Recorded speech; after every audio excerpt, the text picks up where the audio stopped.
Hola, buenas tardes a todos y todas. Muchas gracias por unirse hoy. Me llamo Anne Fordham, soy directora ejecutiva del IBPC y este evento se llama Las realidades sintéticas, políticas en materia de drogas más allá de la narrativa de la amenaza global. Tenemos un panel de ponentes maravilloso hoy. Voy a presentar cada uno de los ponentes cuando ya les toque intervenir. Me gustaría agradecer la Asociación Canadiense de Personas que Usan Drogas, México Unido contra la Delincuencia, la Oficina de Washington sobre Latinoamérica y el INPUD. En este evento se va a celebrar tanto en español como en inglés, así que los participantes pueden seleccionar el idioma que necesitan haciendo clic en el botón en forma de un globo en la parte inferior de la pantalla. También estamos grabando esta sección en los dos idiomas y vamos a compartir la grabación después. Em, por favor, preséntense en el chat, díganos de dónde están conectándose. También espero que vamos a tener tiempo después de la sesión para algunas preguntas y respuestas. Nada más unas palabras sobre por qué estamos celebrando este evento hoy. Parece que es un momento bien adecuado. Creo que como ya habrán visto en los materiales promocionales, el gobierno de Estados Unidos ha lanzado una coalición global para responder a las amenazas de las drogas sintéticas en julio de este año. Desde entonces, creo que más de 30 gobiernos en todo el mundo se han unido a la coalición. Esta coalición está diseñada para producir resultados y acciones a corto plazo para responder a la tasa que va subiendo de la amenaza de las drogas sintéticas en el mundo. Entonces, su primer pilar es prevenir el tráfico de las drogas, el segundo es detectar las amenazas emergentes y el tercer pilar tiene que ver con proveer servicios y tratamientos para reducir los problemas de salud relacionados con las drogas sintéticas. Durante esta sesión de la Asamblea General de la ONU este otoño, Estados Unidos ha impulsado una resolución para agilizar las acciones en respuesta a las drogas sintéticas. Así que queremos tomar esta oportunidad para abordar esta conversación desde una perspectiva basada en las evidencias y los derechos humanos. También queremos animar una conversación dentro de la coalición para que realmente aborden el tema de la reducción de daños como la primera respuesta siempre. Y esta conversación que lidera Estados Unidos actualmente creo que representa una oportunidad muy buena para realmente considerar cuáles estrategias han funcionado, cuáles que no, y considerar si este ya es el momento de cambiar la estrategia. Entonces voy a presentar ahora al primer o la primera ponente. eh, Se llama la doctora Adiba Kamar Sarman de la Comisión Global en materia de políticas de drogas. También es profesora de medicina y enfermedades infecciosas en la Universidad de UNAS en Malasia. También fue presidenta de la Sociedad Internacional del SIDA y también vamos a poner su biografía en el chat. Muchas gracias, Adiba. Muchas gracias a todos por haberme invitado a hablar durante este evento de hoy como miembro del Consorcio Internacional de Políticas de Drogas. Buenas noches desde Malasia. Entonces, el IDPC realmente se centra en promover políticas basadas en las evidencias y en perseguir o animar, impulsar los derechos humanos. Realmente impulsamos un cambio de paradigma en materia de las políticas de drogas para adoptar prácticas más humanas. La Comisión Global recomienda reformas a través de 5 vías. Estas son garantizar la seguridad y la sanidad de las personas, también asegurar el acceso a los medicamentos y tratamientos, acabar con la criminalización y el encarcelamiento de las personas que usan drogas, reenfocando las respuestas al crimen organizando. Y la quinta vía es cambiar las regulaciones del mercado de drogas para que los gobiernos tomen control del mercado. Hoy vamos a hablar sobre las drogas sintéticas. Desde que la declaración sobre las drogas sintéticas se firmó en 1961, hemos visto muchas estrategias que realmente se han basado en elecciones políticas en vez de los derechos humanos. Actualmente, el sistema global en materia de políticas de drogas ha puesto a más de 300 sustancias en el régimen del control de drogas. Hemos visto las consecuencias de este prohibicionismo que sigue poniendo en riesgo las vidas en todo el mundo desde que se adoptó este convenio de 1961. Estas políticas punitivas también han contribuido a la crisis de sobredosis relacionada con los opiáceos en Norteamérica. Cuando se trata de la prohibición que busca reducir la cantidad de personas que usan drogas y la cantidad de drogas consumidas, realmente la cantidad de personas que usan drogas ha aumentado de unos 265 millones a 296 millones de personas en 2023. Vemos que también ha subido la producción de drogas en todo el mundo y hay cada vez más muertes debidas a la sobredosis.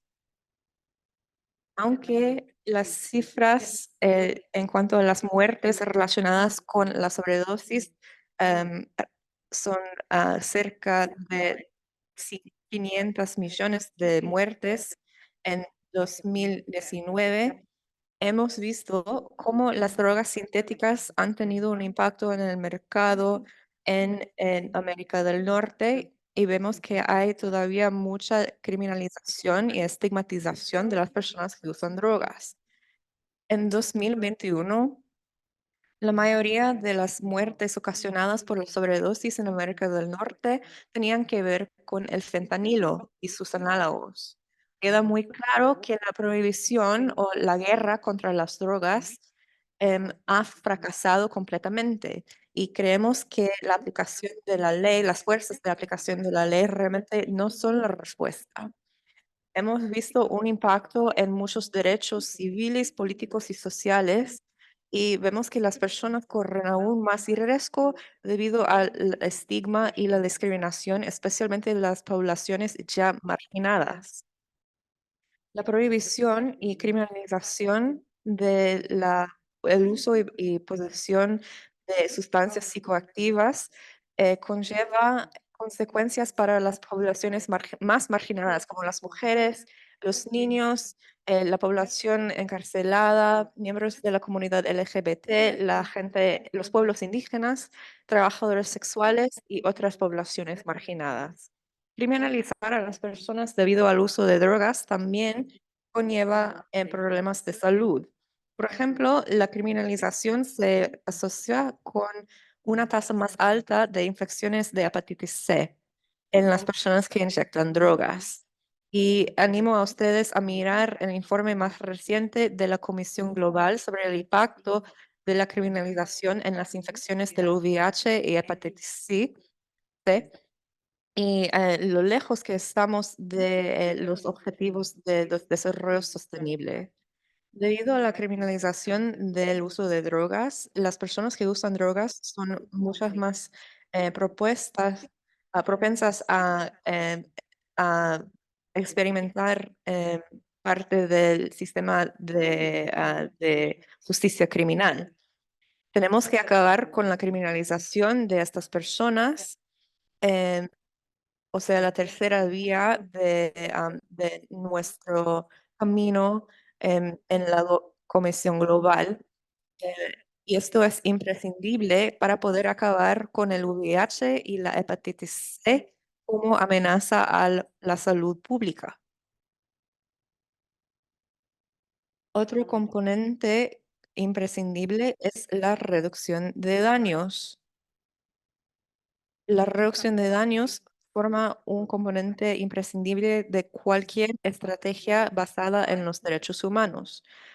El primer de las 5 vías de la Comisión Global es centrar la salud de las personas en vez del prohibicionismo.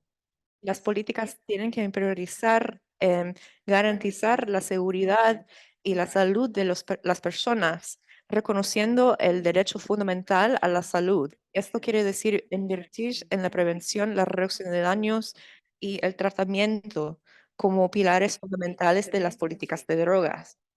Desafortunadamente, después de muchas décadas, todavía hay una carencia de servicios de reducción de daños.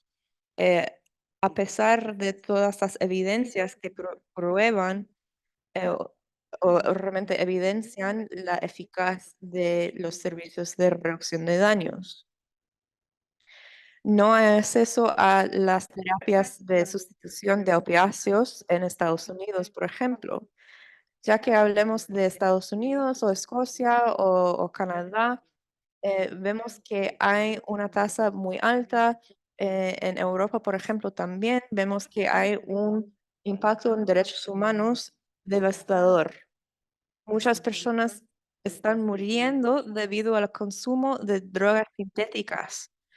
Muchas de estas muertes se podrían prevenir con un mejor acceso a los servicios de reducción de daños, como por ejemplo la distribución de la naloxona, vías de suministro más seguros y también acceso a las terapias alternativas en las comunidades y las prisiones. Realmente necesitamos aumentar y ampliar el acceso a estos servicios para que la gente que necesite estos servicios pueda acceder a ellos. Tenemos que centrarnos en los derechos humanos, incluido el derecho a la salud. Cada persona, incluidas las personas que usan drogas, tiene el derecho a la salud mental y física. Esto quiere decir que los gobiernos tienen la obligación de asegurar que las personas tengan acceso a servicios de tratamiento y prevención, incluidos los servicios de reducción de daños. Y estos servicios se tienen que financiar también. Esto también se vincula estrechamente con la segunda vía de la Comisión Global, que es asegurar el acceso a los medicamentos esenciales. El sistema de control de drogas global ha fracasado y no realmente ofrece acceso a las terapias necesitadas. La mayoría de la población global no tiene acceso al uso seguro de estos medicamentos. Em, a nivel internacional y doméstico, se previene que las personas accedan a estos servicios. Y hay que cambiar esto. Hay que implementar respuestas enfocadas o basadas en los derechos humanos, incluido el derecho a la salud. Hay que asegurar el acceso universal a los servicios de reducción de daños y tenemos que descriminalizar las drogas para el uso personal. Tenemos que regular en vez de criminalizar y tenemos que acabar con la violencia policial. El tratamiento a la dependencia, el acceso a los medicamentos controlados, los modelos jurídicos y la regulación de las drogas, o sea, la última vía de la Comisión Global, podrían reducir los problemas de salud y al mismo tiempo combatir el crimen organizado. De hecho, en 2023, el alto comisionado, la oficina del alto comisionado de la ONU, Fue el primer funcionario político en reivindicar la reducción de daños y la descriminalización de las drogas como algo fundamental para asegurar los derechos humanos. Para impulsar la seguridad pública y la salud pública, tenemos que regular las drogas. Para concluir, entendemos que Estados Unidos ha lanzado esta comisión sobre la amenaza de las drogas sintéticas debido a el problema que realmente representa a la salud pública. Pero la falta de preparación de Estados Unidos requiere la atención de la comunidad internacional. Tenemos que asegurarnos de que no refuerce la guerra internacional contra las drogas. En vez de eso, comunidad internacional debería comprometerse con estrategias y respuestas que se basen en los derechos humanos y que realmente respondan y salvaguarden la salud y el bienestar de las personas. Muchas gracias. Muchísimas gracias, profesora Diva. Agradecemos su presencia aquí y muchas gracias por sus aportaciones tan interesantes y tan acertadas. Muchas de las sugerencias en cuanto a las vías, por ejemplo, de la Comisión Global, se basan en las evidencias. Estas cosas son muy importantes y sabemos que funcionan a la hora de responder a la crisis de las drogas desde una perspectiva basada en derechos humanos. Creo que usted se tiene que ir ahora porque es muy tarde en su país, pero otra vez muchas gracias por su discurso. Nada más para repetir, no voy a abrir el espacio a preguntas ahora, pero si tienen preguntas para cualquiera de los ponentes, pueden usar la herramienta de preguntas y respuestas en Zoom. Ahora vamos a pasar a Jan van der Gouw, investigador en materia de drogas en Países Bajos del Instituto Trimbos. Tiene mucha experiencia en la investigación del mercado de drogas. Muchas gracias por invitarme a este panel tan importante. Voy a intentar compartir la pantalla. Espero que esto funcione. ¿Es bien? Sí, sí. Vemos la presentación. Ok, entonces soy sociólogo del Instituto Trimbos en Países Bajos. Y voy a hablar un poco sobre el trabajo que realizamos en cuanto a las drogas sintéticas y los resultados de las políticas que hemos implementado aquí desde hace unos años para reducir los riesgos asociados con estas drogas. Entonces, en cuanto al término de drogas sintéticas, desde una perspectiva científica, realmente no es la mejor manera de hablar sobre las drogas, porque estas drogas sintéticas es lo que llamamos aquí en Países Bajos un término contenedor. O sea, contiene varias sustancias con muchas diferentes potencias, efectos. Los consumidores son diferentes también, el riesgo es diferente según la población y el uso es debido al ocio, pero también para lidiar con el dolor y controlar el dolor. Así que realmente este término no es la mejor manera de describir estos asuntos. También creemos, como la ponente anterior mencionó, las políticas de drogas deben ser basadas en las evidencias, no en los morales o el miedo. Em, en Países Bajos empezamos con un rango amplio de reducción de daños que ya muchos de ellos tenemos desde hace 34 años y vemos que hay muy buenos resultados en cuanto a la cantidad de personas que viven en la calle, en cuanto a las muertes por la sobredosis. em, Vemos que en Países Bajos tenemos muchos servicios diferentes, como por ejemplo centros de drop-in, también terapias alternativas con opiáceos. em, y también los servicios de drug checking o de pruebas de drogas. Yo trabajo con un servicio de prueba de drogas aquí en Países Bajos y así podemos responder muy rápidamente cuando entran drogas nuevas al mercado. También hay un proyecto que se llama SO Prep, em, que ha sido una colaboración entre varios países de la Unión Europea, y realmente identificaron estos servicios como imprescindibles a la hora de responder a estas amenazas. Como investigadores, em, estamos a favor de la recopilación de datos y medir es saber, es lo que solemos decir aquí.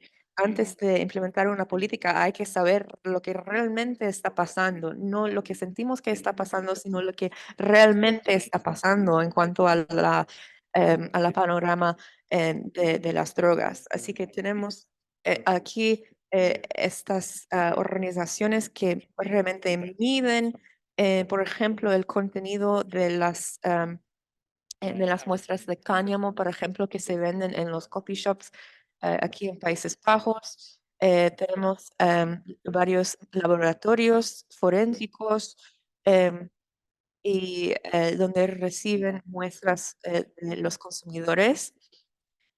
También tenemos varias plataformas en las que trabajamos en las redes sociales, por ejemplo, para concientizar al público y también para recopilar datos y tener una perspectiva adicional sobre lo que realmente está pasando en las comunidades nuestras.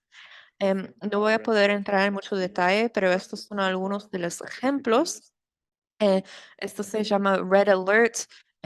Esto quiere decir cuando tenemos eh, publicamos un aviso sobre las drogas especialmente nocivas o peligrosas en el mercado. Por ejemplo, hace unos años se vendía cocaína que realmente era heroína y las personas morían debido a esto. Así que debido a este sistema de avisos, pudimos acabar con esta situación bastante rápidamente. Y entonces aseguramos de que estas drogas se quiten del mercado con rapidez. Esta es una aplicación que se usa para avisar a la gente cuando hay drogas especialmente peligrosas en el mercado. Entonces, un poco sobre la prohibición de las sustancias.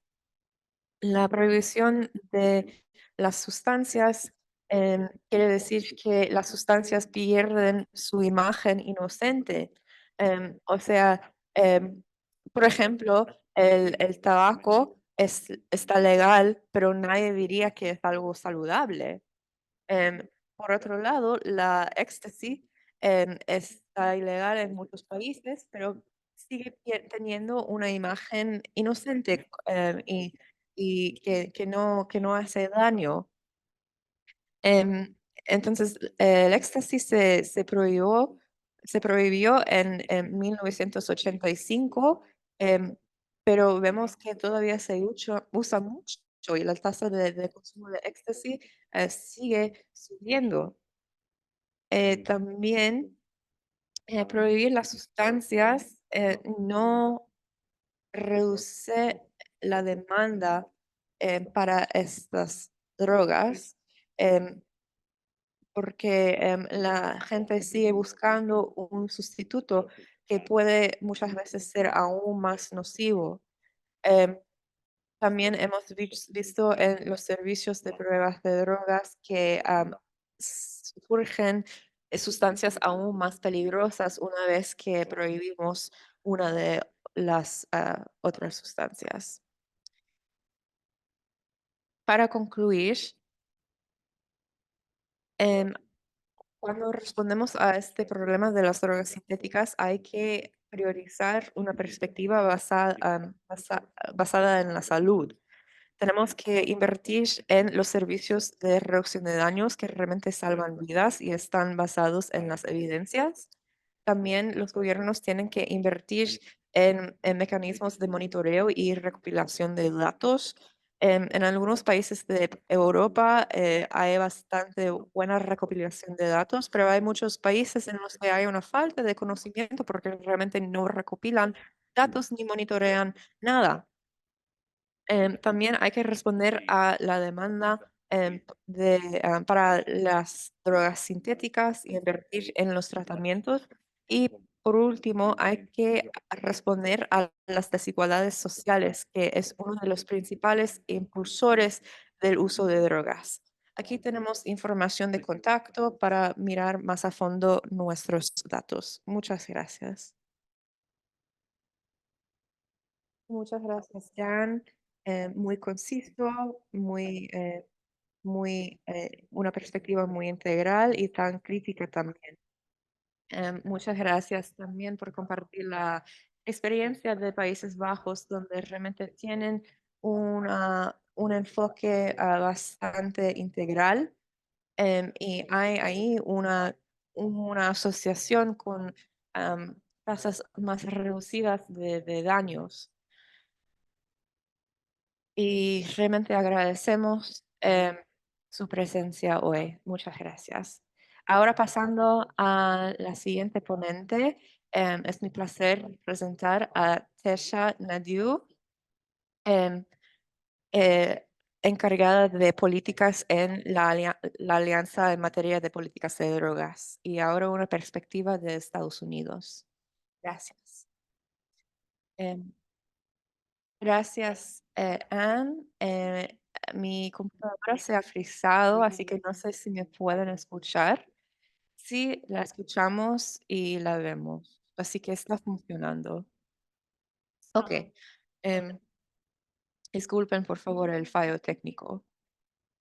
Entonces, muchas gracias al IDPC por organizar esta conversación tan importante.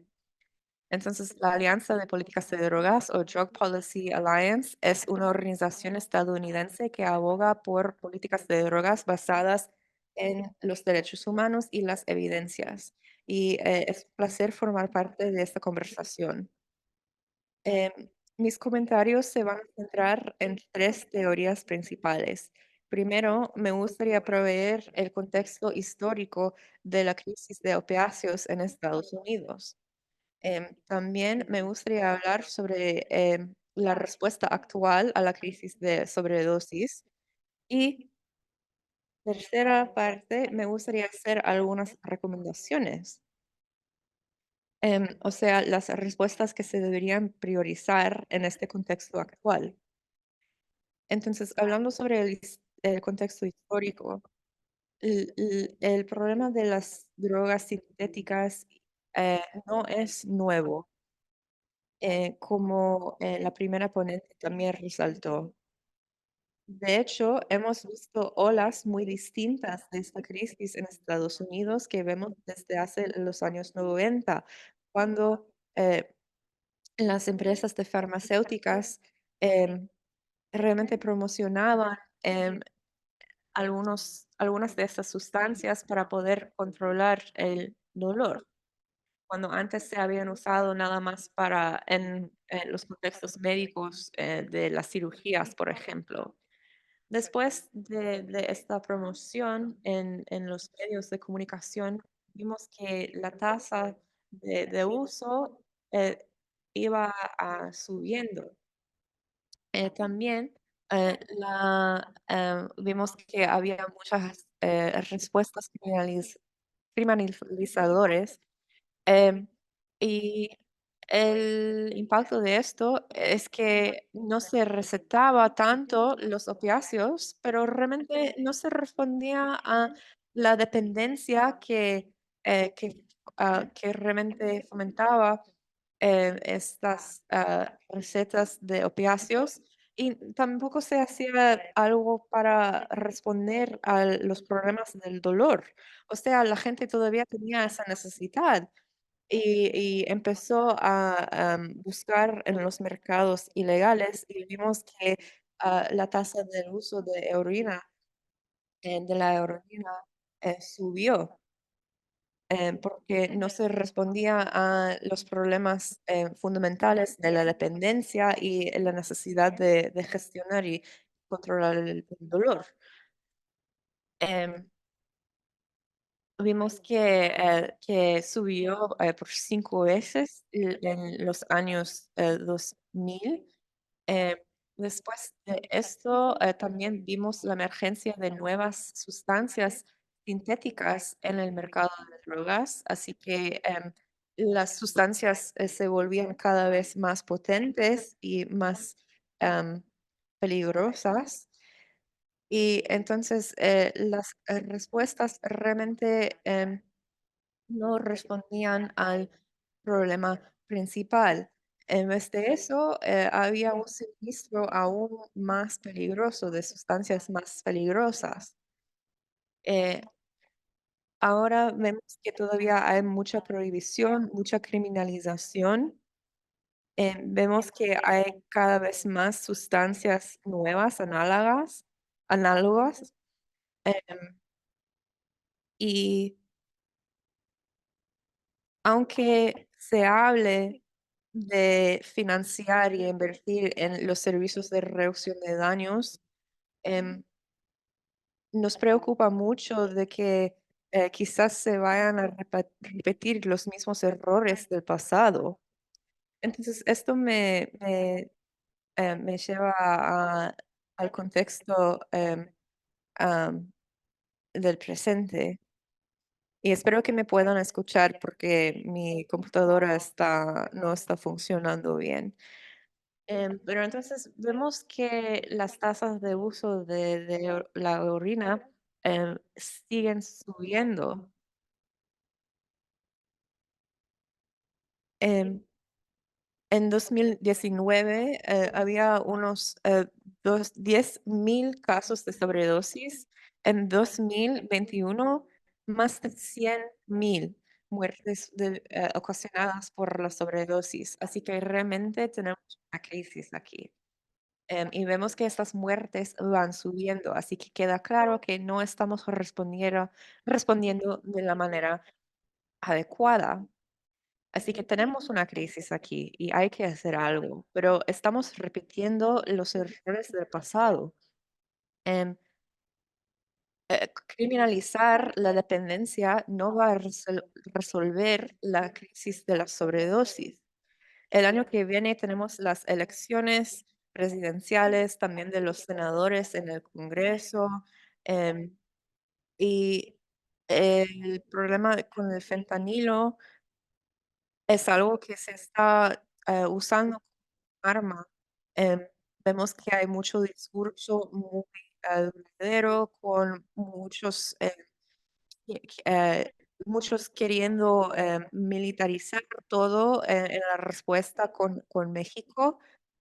Y en cuanto al control de las drogas, vemos que em, ya se han controlado las sustancias relacionadas con el fentanilo de manera temporal, pero ahora quieren hacerlo de manera permanente.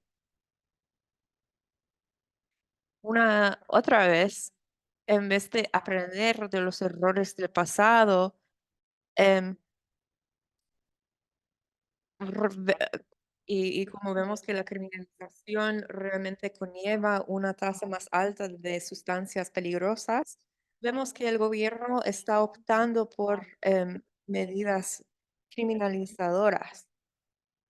Hay maneras de responder a esta crisis y realmente centrar a las vidas en vez de volver a estas mismas medidas fracasadas que hemos intentado usar desde hace décadas. Ahora voy a pasar a hablar sobre las soluciones.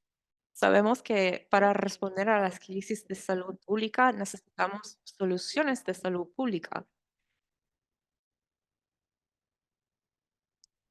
Necesitamos tratamientos basados en las evidencias, reducción de daños, también centros para prevenir la sobredosis, pruebas de drogas, el chequeo de drogas.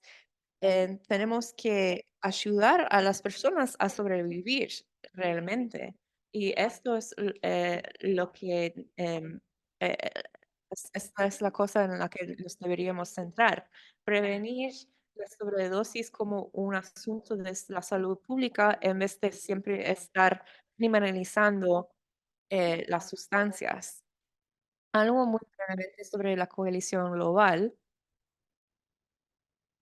em, En, en Estados Unidos em, quieren criminalizar las drogas, pero corren el riesgo de repetir los errores del pasado. En esta coalición quieren, quieren acelerar las respuestas, pero mi preocupación es que vamos a volver a cometer los mismos errores del pasado. Em, y entonces el suministro de drogas va a seguir estando ahí. Me gustaría concluir diciendo que es importante no repetir los errores del pasado y ya es el momento de priorizar la salud, no solamente hablar de la salud, sino realmente enfocarnos en, en las estrategias que realmente salvan vidas. Me gustaría agradecer otra vez al IDPC y espero con ganas la sesión de preguntas y respuestas. Muchas gracias, Tesha. Em, Gracias también por ese contexto de la historia anterior a esta crisis en Estados Unidos. Y también las estrategias que han exacerbado la toxicidad y la crisis que vemos actualmente en Estados Unidos. Creo que es algo muy importante de considerar a la hora de pensar en las soluciones. Vamos a seguir hablando sobre estas soluciones cuando escuchemos de los demás ponentes también. Ahora voy a presentar a Anje Zelinsky. Hola, ¿estás ahí? Un placer tener a usted por nosotros hoy. Anje Zelinsky es administrador de la Asociación Canadiense de Personas que Usan Drogas. Como muchos de nosotros sabemos, Canadá realmente ha estado en primera línea de esta crisis de la sobredosis y la toxicidad. Así que esperamos con muchas ganas de escuchar de usted, Ange, y me gusta mucho su camiseta. Sí, mi camiseta dice que cada muerte es un fracaso de la política de drogas. Em, em, Me uno con ustedes de la isla Tortuga, o sea, Canadá, em, Toronto o Saint-Martin, que es el territorio tradicional del Anishinaabe, Wendat y muchos otros pueblos indígenas de Canadá. Canadá muchas veces se considera un líder en la reducción de daños y en la provisión de servicios de prevención, como por ejemplo el chequeo de drogas, los sitios de prevención de sobredosis, suministro estatal, y voy a entrar más en detalle sobre algunos de esos servicios, pero desafortunadamente esos servicios solamente los tenemos en las ciudades grandes.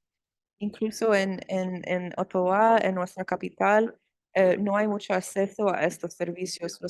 Las personas tienen que mandar sus muestras para que se chequeen a través del correo, así que hay mucho tiempo y toma mucho tiempo y las personas no reciben los resultados inmediatamente. Aquí tenemos centros de prevención de sobredosis y otros servicios, pero realmente no a la escala necesaria. Canadá es un país bastante grande con una población muy diversa incluso como una persona que vive en Toronto, solamente hay unas 900 personas que cuentan con un suministro seguro aquí en una ciudad de 7 millones de personas, así que realmente no es suficiente. Si realmente queremos hacer algo sobre em, las 21 muertes que ocurren cada día en Canadá debido a la sobredosis, ya se han mencionado muchas alternativas o muchas soluciones. em, por eso llevo esta camiseta que dice que cada muerte es un fracaso de políticas de drogas. El fentanilo es una droga sintética que se usa todos los días en los hospitales de manera segura y las personas no mueren. Es porque reciben la droga de manera em, segura, con una potencia y una cantidad ya conocida. En el mercado, lo regulado, esto no es el caso. Em, Hay psilocina, hay muchas otras sustancias que se mezclan con el fentanilo, también los benzodiazepinas, em, y muchas veces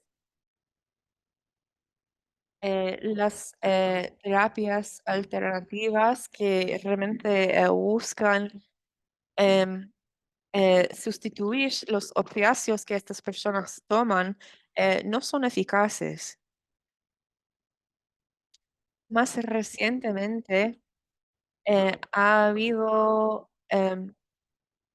esfuerzos por parte de la Asociación de Personas que usan drogas. Tenemos grupos de apoyo y grupos que realmente luchan constantemente contra eh, los oponentes políticos que se oponen a los servicios de reducción de daños.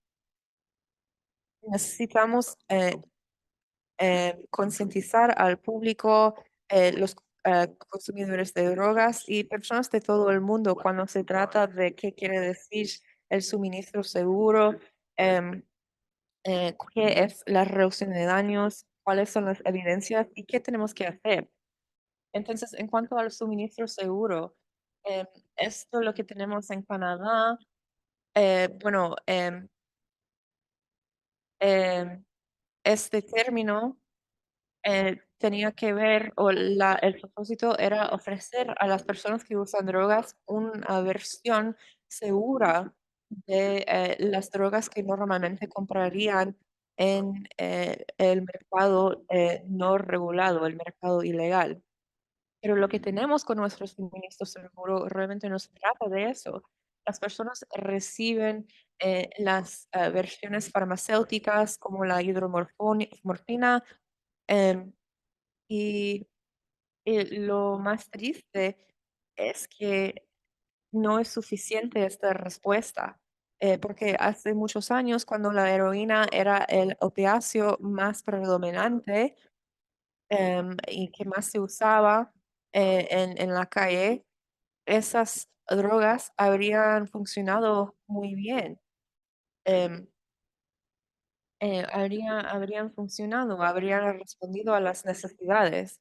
Quizás no habrían sido la droga que se buscaba en la calle, pero habría ayudado. Pero desafortunadamente con el fentanilo y la potencia de esta droga, el abastecimiento seguro ya no es suficiente para responder a las tolerancias de estas personas que usan estas drogas. Entonces, lo que intento decir es que aunque Canadá de muchas maneras ha tomado pasos buenos, muchos de sus proyectos son proyectos de piloto.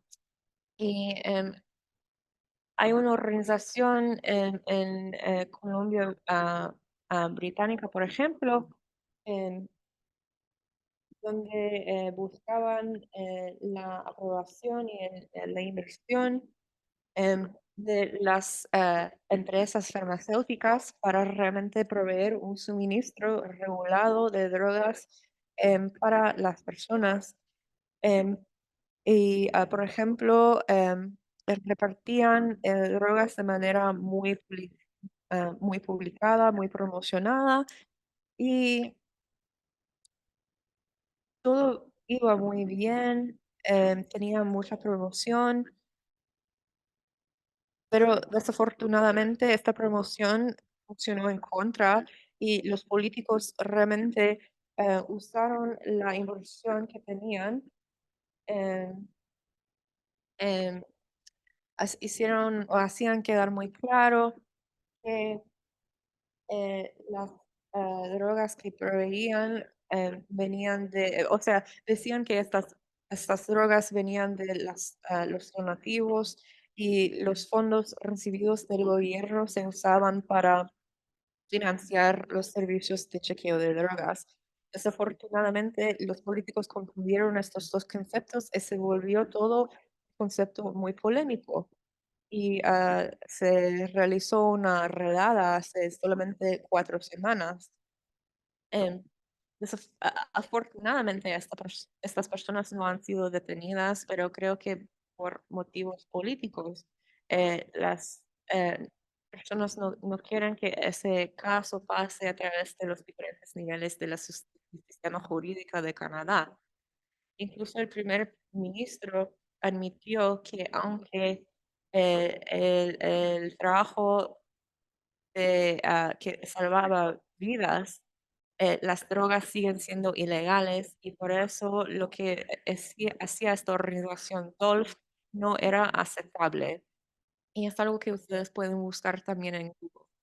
Em, pero entonces, ha habido tantas políticas injustas que hay que romper y quebrantar estas leyes para conseguir un cambio significativo. Y si queremos avanzar, eh, necesitamos personas valientes que realmente hagan cosas que no necesariamente son legales según las leyes actuales.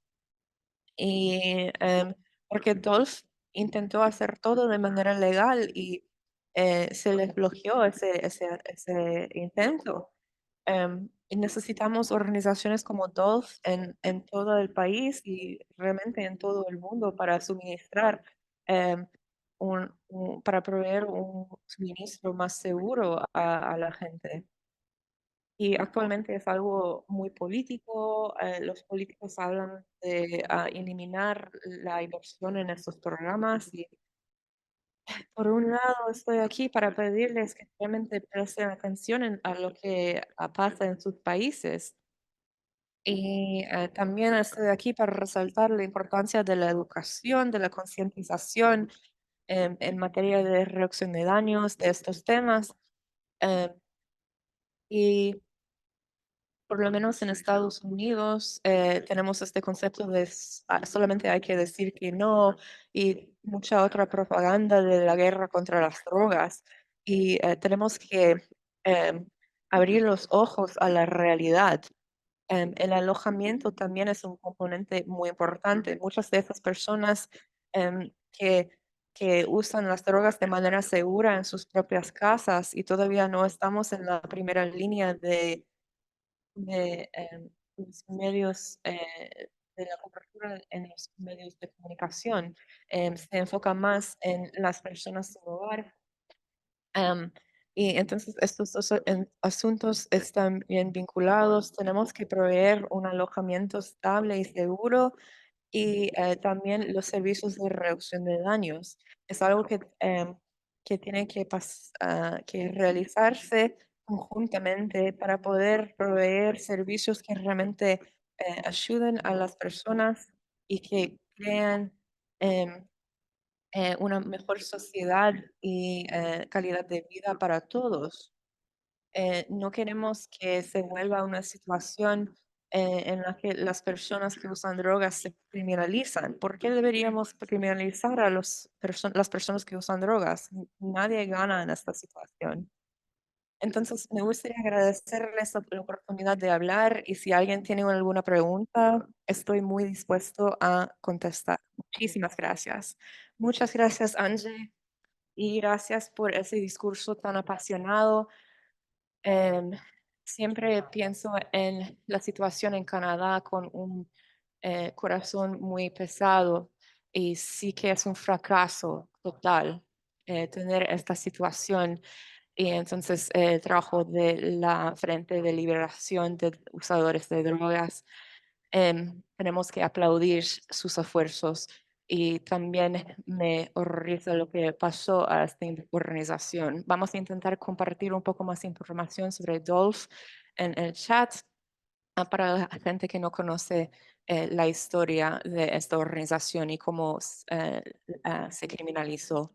Entonces, pasando a la siguiente ponente, es un placer tener a Lisa Sánchez. Lisa es la directora ejecutiva de México Unido contra la Delincuencia.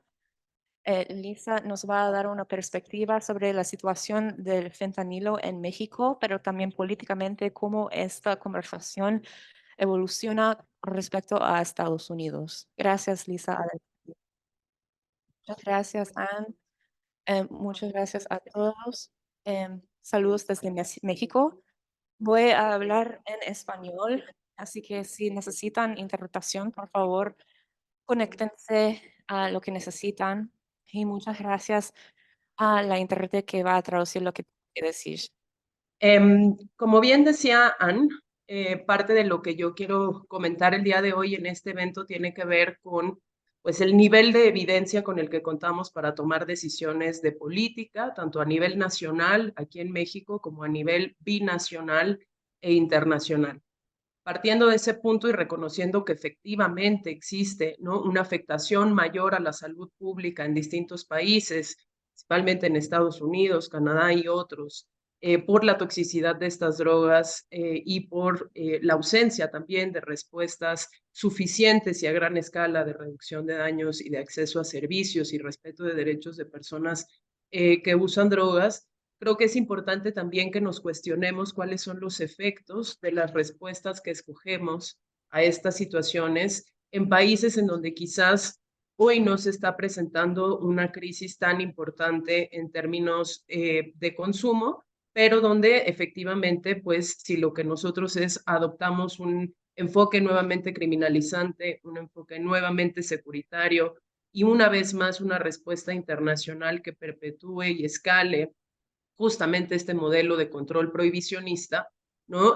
Pues no solo no vamos a ser efectivos en la resolución de los problemas originales que detectamos, sino que tampoco vamos a contribuir a la resolución de otros problemas en otros países y por el contrario podemos contribuir a que dichos problemas se agraven.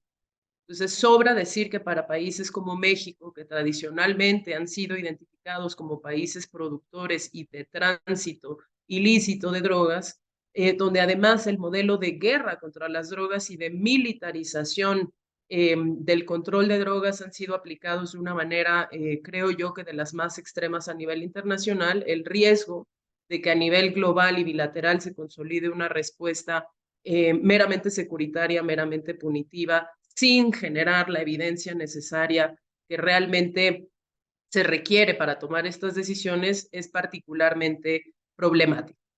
Yo quiero empezar con entonces decir qué sabemos y qué ignoramos del mercado de fentanilo en México, porque me parece que lo que sabemos y lo que ignoramos hoy en día es de igual relevancia y de igual importancia y que evidentemente pues empezar a construir una respuesta integral va a requerir mucha más información de la que tenemos.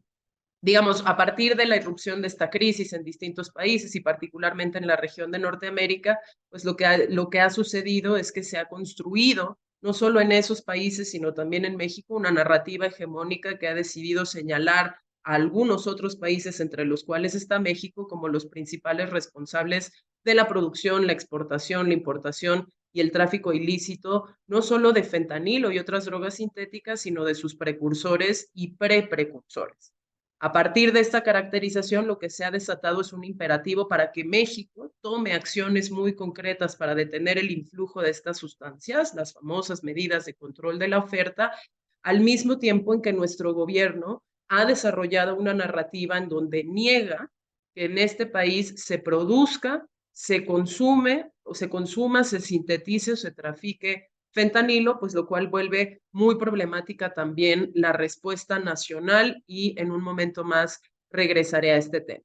Entonces, ¿qué sabemos en materia de precursores, preprecursores y sustancias esenciales? Sabemos que, aunque constituyen tres mercados distintos que requerirían regulaciones distintas, hay una tentación por someterlos todos de manera progresiva al control internacional y hay una tentación también para persuadir a las autoridades, al menos de Canadá, Estados Unidos y México, para que presuman la utilización de estas sustancias como si fuera para fines ilícitos y que se invierta el control de prueba para que las personas sean quienes tengan que probar el uso legítimo o lícito de estas sustancias y no sea la autoridad quien deba probar su intención de desviación o uso incorrecto.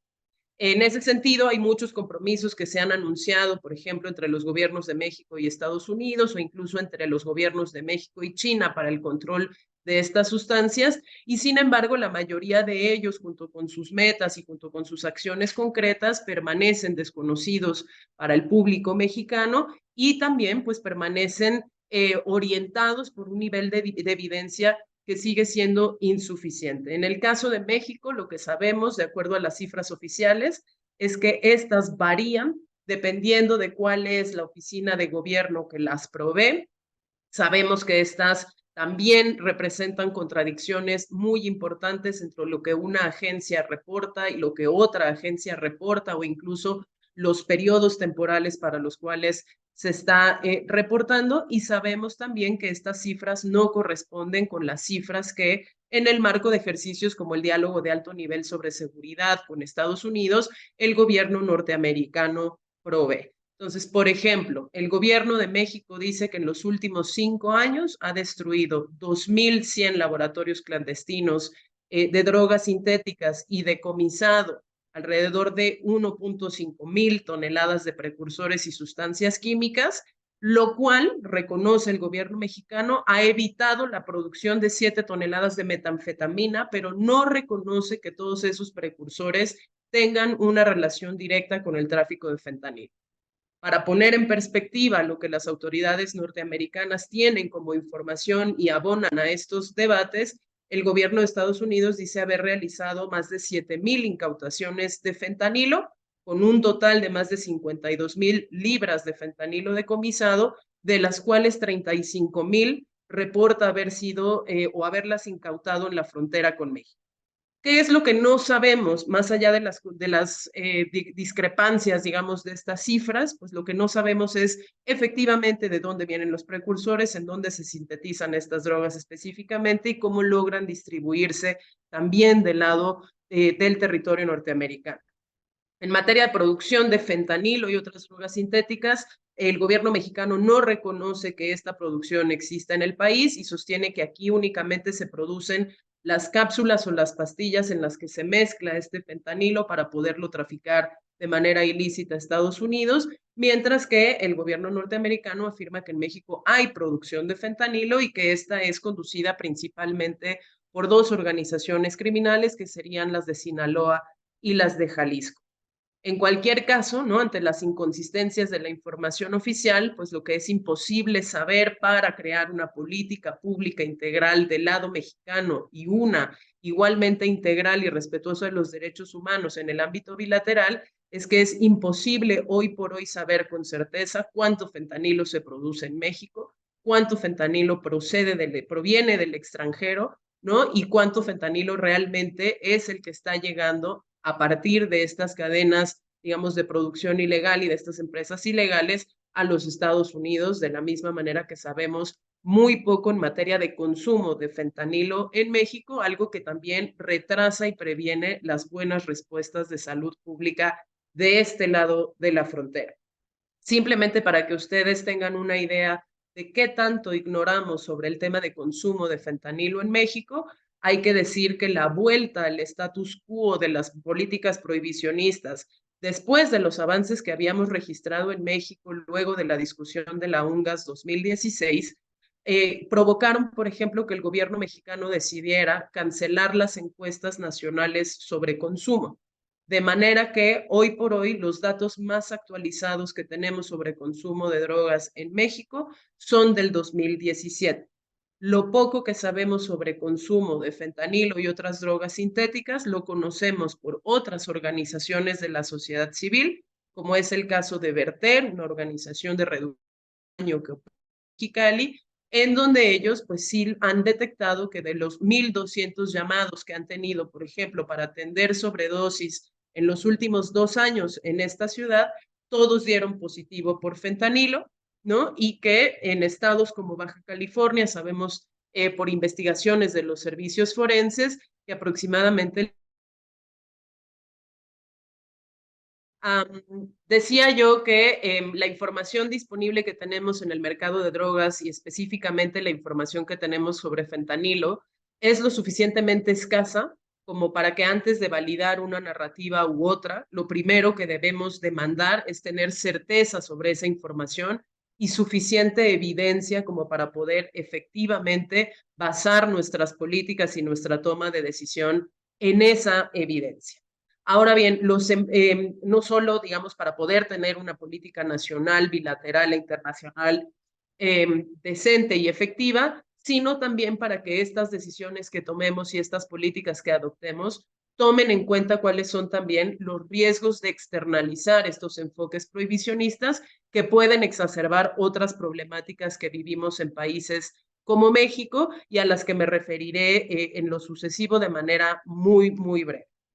Decía yo al principio de esta intervención que México es uno de los países que más, digamos, ha seguido by the book, ¿no? Las recomendaciones del control internacional de drogas y que incluso ha ido más allá de los mínimos acordados en lo internacional para declarar una guerra en contra del tráfico ilícito de sustancias que desde 2006 a la fecha ha causado la muerte de más de 400,000 personas en México, sin que efectivamente ni haya mediado un debate nacional sobre la efectividad de esta política, ni que estemos viendo en este momento, frente a la construcción de esta nueva amenaza del fentanilo, la reflexión sobre una política alternativa. Sabemos que el hecho de que se consolide una narrativa de amenaza y una respuesta securitaria, pues lo que va a llevar es a validar este tipo de políticas que además pues terminan siendo también el incentivo perfecto para continuar otros procesos como el de militarización de la seguridad pública, que en México no solo no han resuelto el problema de impedir el tráfico ilícito de sustancias, sino que han empeorado la violencia, han aumentado las violaciones de derechos humanos, ha generado una crisis de desaparición de personas, un debilitamiento de las instituciones civiles de seguridad y justicia y una deformación en general de la función de seguridad que ha retrasado otras reformas necesarias para que en México mejoren tanto el sistema de seguridad como el sistema de justicia y, por supuesto, las políticas de drogas. Sí creemos desde México Unido contra la Delincuencia firmemente que el problema de sobredosis por opioides sintéticos es uno que se tiene que atender, pero sí invitamos a la reflexión en el contexto internacional sobre el hecho de que adoptar políticas punitivas estrictamente de escalamiento del prohibicionismo, lo que corren el riesgo es de no resolver esa crisis y sí de aumentar otras crisis de seguridad y de institucionalidad que tenemos en México, que tampoco son, digamos, deseables para la estabilidad y la seguridad de la región latinoamericana y tampoco de la región norteamericana. Entonces, a partir de esta realidad, lo que nosotros invitamos es el qué hacer hacia adelante en México y a nivel internacional es uno, genuinamente poner el foco en la calidad de la evidencia que tenemos, generar la evidencia necesaria, transparentar la evidencia necesaria y evitar que las respuestas sean respuestas de criminalización de las personas que usan drogas, incluyendo las drogas sintéticas, ¿no? Y que se pueda aumentar la oferta y el servicio de reducción de daños y tratamiento a estas personas que utilizan drogas en México y en los países en donde esto se está consumiendo, en lugar de que la respuesta securitaria sea la criminalización, el encarcelamiento y el impedimento de acceso a estos servicios y a otros servicios de tratamiento sustitutivo como la metadona, que hoy, por ejemplo, en México, con el reforzamiento de esta idea de que la reducción de daños es darle permiso a la gente para drogarse, hay escasez y estamos experimentando una regresión muy importante en el nivel de acceso a servicios de las personas que usan drogas. Garantizar también que todas las decisiones que tomemos tomen en cuenta el acceso de estas mismas sustancias para fines médicos. Hemos visto en el caso de México la criminalización de médicos y de cirujanos que usan fentanilo de forma legítima para fines médicos y quirúrgicos y que por pues esta consolidación de la narrativa de amenaza hoy en día también enfrentan riesgos de criminalización. Por Sorry, supuesto, Lisa, demandar. sorry, could you wrap up in 30 seconds? Yes, this is my last point. Demandar la aceleración de la modernización del sistema internacional de control de drogas para dar cabida a políticas alternativas a la prohibición que eliminen el mercado ilícito, que busquen, digamos, eliminar el mercado ilícito de drogas, pero sin lograrlo y al contrario, pues exacerban los incentivos criminales para elaborar drogas más potentes como el fentanilo. Muchísimas, muchísimas gracias, Anne. Muchísimas gracias al resto de los panelistas y estamos listas para las preguntas.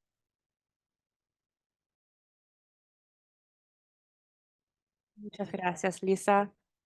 Em, Usted abarcó muchos puntos ahí, también reflexionando sobre lo que tiene que pasar a nivel internacional en cuanto al sistema internacional de control de drogas.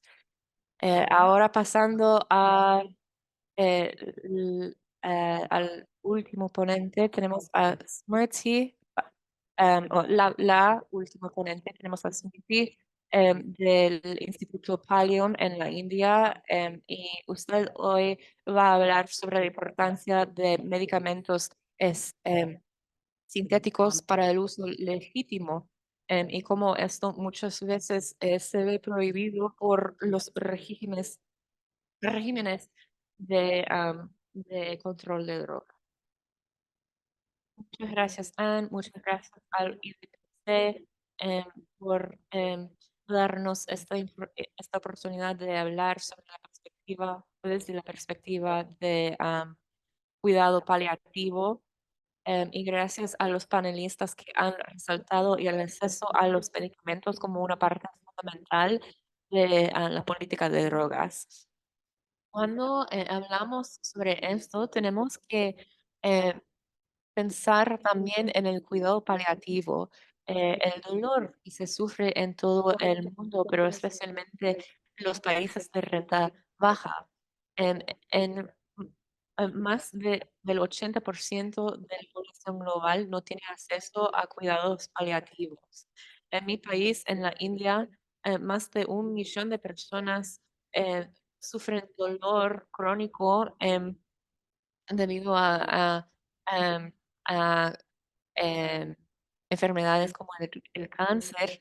Si contamos también casos como el VIH, entonces esa tasa va subiendo, y alrededor de 6 millones de personas lidian con problemas con dolor. Em, la morfina que se usa eh, es que realmente el menos del 8, perdón, menos del 4% pueden acceder a la morfina que necesitan para gestionar este dolor. Y está bastante complicado para las personas que necesitan acceder a estos medicamentos. Cuando pensamos los riesgos, tenemos que pensar también en las mentiras. em, y estas son mentiras financiadas por la industria. Realmente no se financia mucho o no se invierte mucho. Em, la mayoría de las publicaciones en la literatura, el 90% provienen del 15% solamente de los países. Em, eh, Hay publicaciones, por ejemplo, que dicen que hay muchos prejuicios en los campos científicos. Y seguían diciendo que uno en cada 3 de los artículos en la literatura contaban con un autor que tenía un conflicto de intereses. Y esto realmente impacta en la veracidad y la certeza de estas conclusiones. Y esto es algo que no impacta tanto en el norte global como en los países de renta media y baja. Dado la falta de acceso a las formulaciones de costo alto, no solamente se regulan y se permiten, sino que también se promocionan estas formulaciones. Y esto quiere decir que muchas personas no pueden acceder a estos medicamentos y acaban usando otros medicamentos y sufren más. Y los costos son una consideración muy importante aquí, especialmente en la India, donde unos 55 millones de personas viven por debajo de la línea de pobreza. Entonces, hablemos del hecho de que en los países del sur global, que ya están en una crisis de dolor no tratado, no gestionado, em, prevenir el acceso a los medicamentos para controlar el dolor realmente es una injusticia. Aunque el fentanilo es un analgésico, también se usa para gestionar el dolor crónico. Y normalmente no se consulta con los expertos. Y esto sería no solamente esencial, sino también es la única opción realmente, especialmente para estos lugares que no cuentan con un suministro de oxígeno sin interrupción. También los cirujanos se ven abrumados por la cantidad de cirugías que tienen que realizar. Incluso la Organización Mundial de la Salud decía que limitar el acceso a la ketamina representa una crisis de salud pública. Cientos de miles de personas van a sufrir mucho dolor o morirse si no pueden acceder a estos medicamentos o si los medicamentos se vuelven algo muy controlado. En la India, el tramadol es uno de los únicos medicamentos disponibles para la gestión el dolor crónico. El tramadol combina mecanismos opiáceos y no opiáceos y se ha usado para tratar el cáncer y otras condiciones de dolor crónica durante muchos años. En la India, aunque el tramadol no tiene la misma potencia que otros analgésicos, muchas veces es la única opción disponible. Em, Especialistas en dolor de 7 países en Asia participaron en un estudio y, y veían que la eficacia, la tolerabilidad y la disponibilidad y la cooperación del paciente es la razón por la que se usa el tramadol. Y también es apropiado para el uso en los ancianos y a largo plazo. Incluso las, eh, los antiinflamatorios no esteroides solamente em, no son la misma alternativa, o sea, el tramadol es mejor porque no tiene los mismos efectos secundarios. También es menor, no es tan estigmatizado. Así que regular el tramadol realmente ayudaría a los pacientes con dolor crónico. Las personas que respondieron a esta entrevista eh, tienen, concordían eh, con el que esto realmente ayudaría a los pacientes con dolor crónico. Varios comités de la Organización Mundial de la Salud eh, aconsejan a la ONU en materia de lo que debería regular y no en cuanto a los medicamentos. El dolor es un asunto de salud pública muy importante y tenemos que prevenir, según el convenio, tenemos que prevenir el uso de eh, medicamentos controlados, pero esto es muy activo, o sea, realmente limita mucho. La alternativa es facilitadora, o sea, facilitar el acceso a los medicamentos para gestionar el dolor. Em, el hecho sigue siendo que se sigue enfocando en el control. Y se dice que si no estamos en la mesa, entonces probablemente no te están comiendo, estamos en el plato. Entonces, ¿quién está comiendo aquí? ¿Quién se está comiendo? Debido al neocolonialismo, vemos que las políticas realmente se influyen por el norte global, especialmente la narrativa de Estados Unidos, que se enfoca en el control de las drogas. Y todavía se toman decisiones en Ginebra que impactan en los países del sur global. Muchos países del sur global ni siquiera tienen una acción diplomática en estos lugares, así que ni siquiera estamos en la misma mesa, ni siquiera tenemos un asiento en la mesa. Em, la hegemonía del mundo occidental sigue dictando las políticas aquí. Entonces, no son las sustancias mismas que son el problema, sino el control y las estrategias de políticas de drogas. Y cuando vemos estos términos de sustancias em, fabricadas ilícitamente, realmente hay una esta identificación de que son las sustancias mismas que son el problema, pero esta es una mentira y necesitamos un acceso garantizado a las sustancias. Claro que sí, hay daños posibles, pero también los automóviles y los aviones pueden ser peligrosos. No son las sustancias mismas que son el problema. Tenemos que responder al tráfico de drogas, am, sin limitar el acceso a estos medicamentos, especialmente en los países que ya tienen un acceso bastante limitado. Tenemos que considerar esto desde una perspectiva postcolonial, en conversación con un rango más diverso de partes interesadas.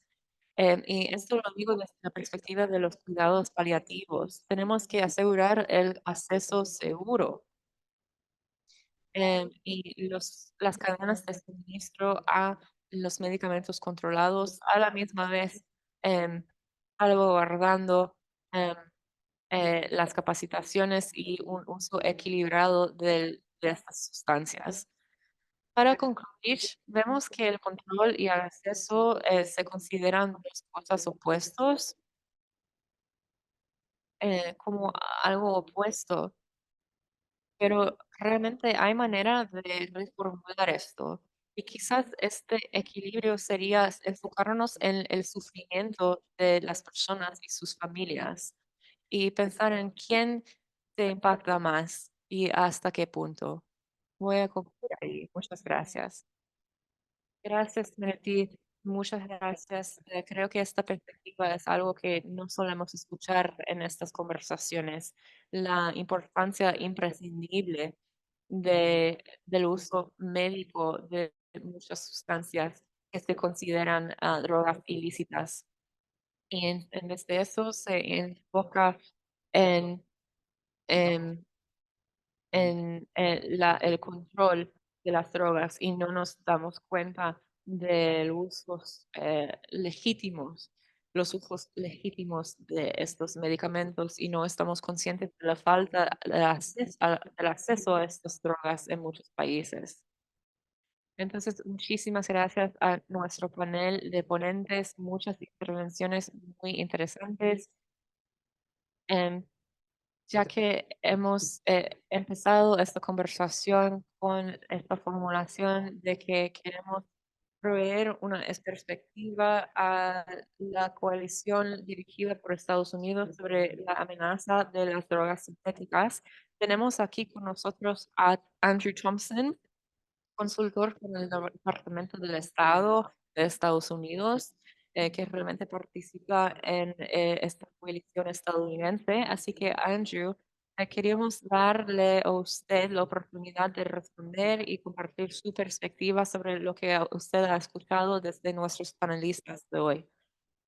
Un placer verle a usted y me gustaría cederle la palabra para que responda. Muchas gracias. ¿Me escuchan? Sí.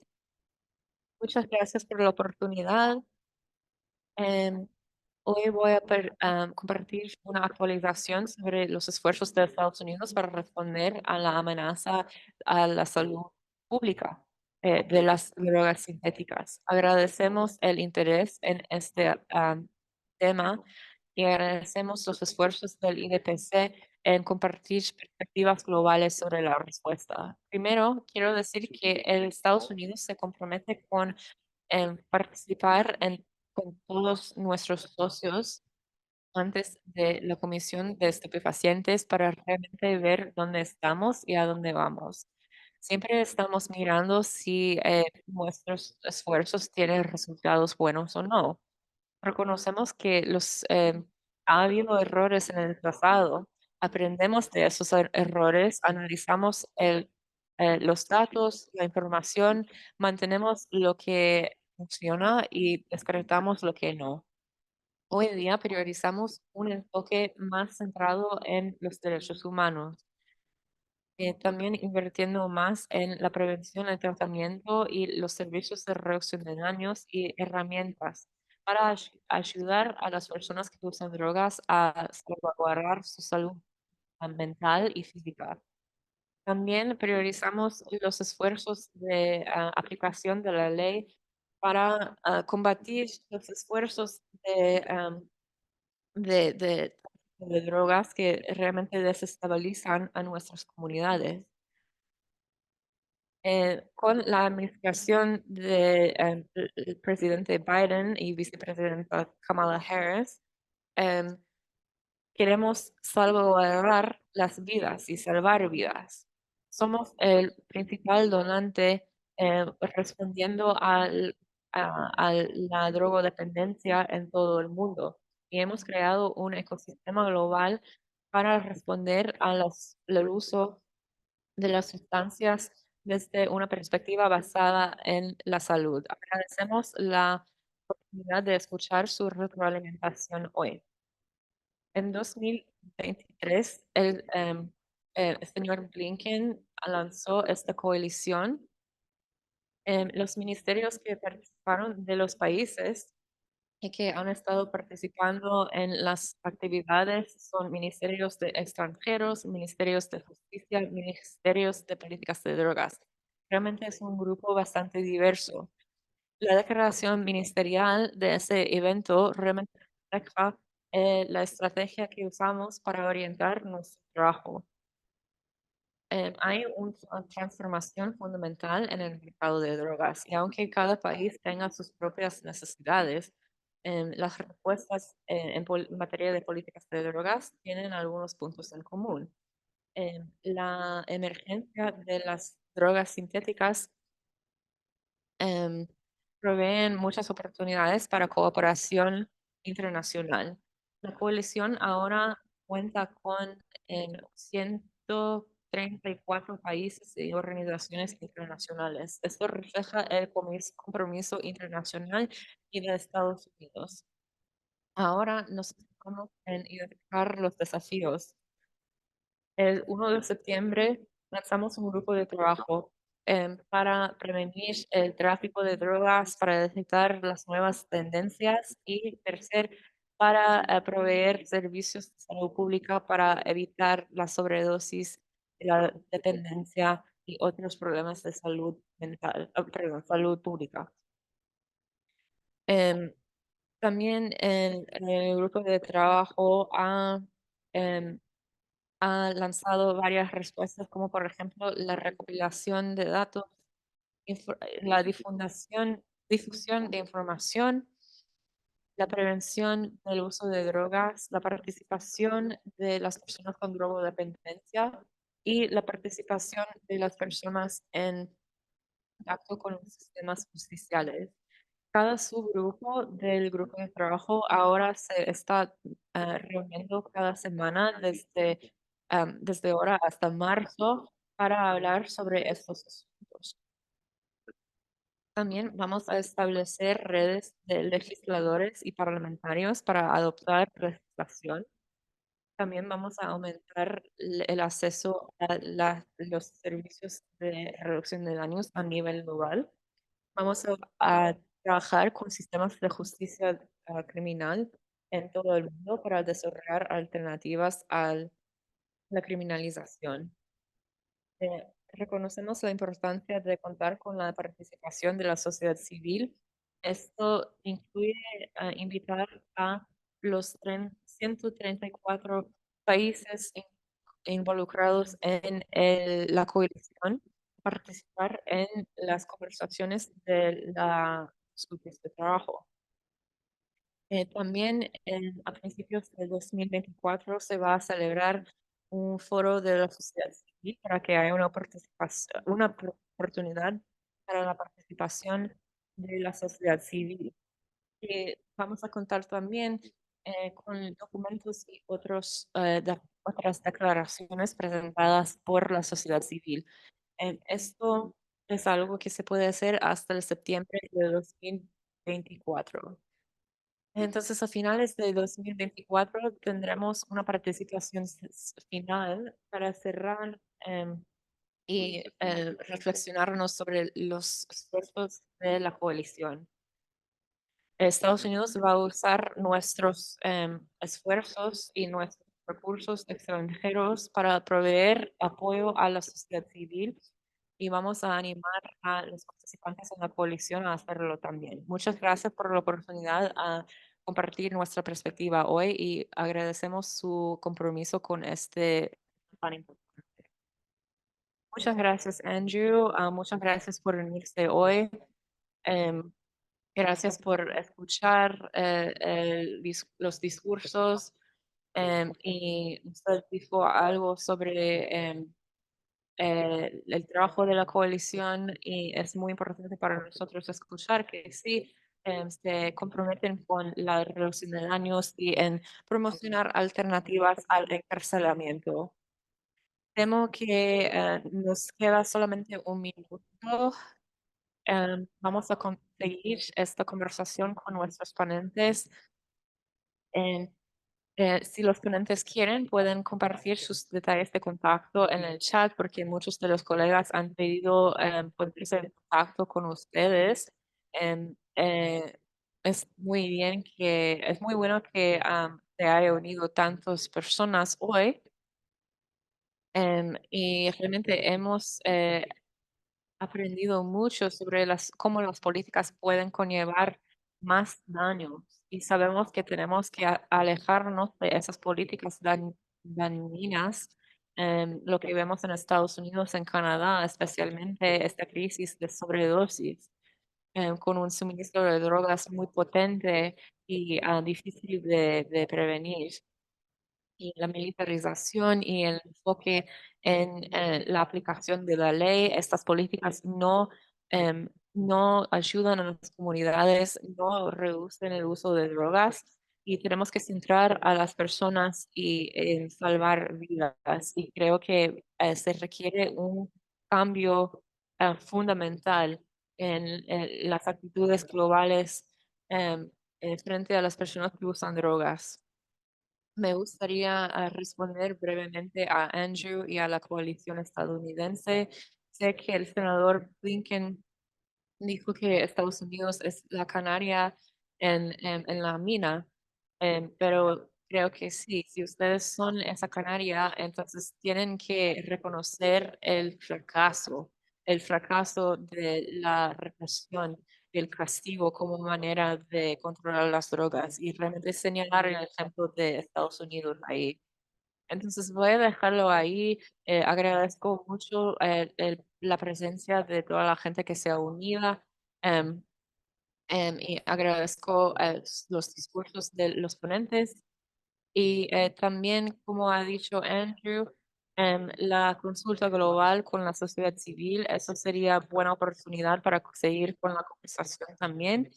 Espero que sea no solamente con el Comité de ONGs de Viena, sino también el Comité de ONG de New York, de Nueva York. Muchas gracias.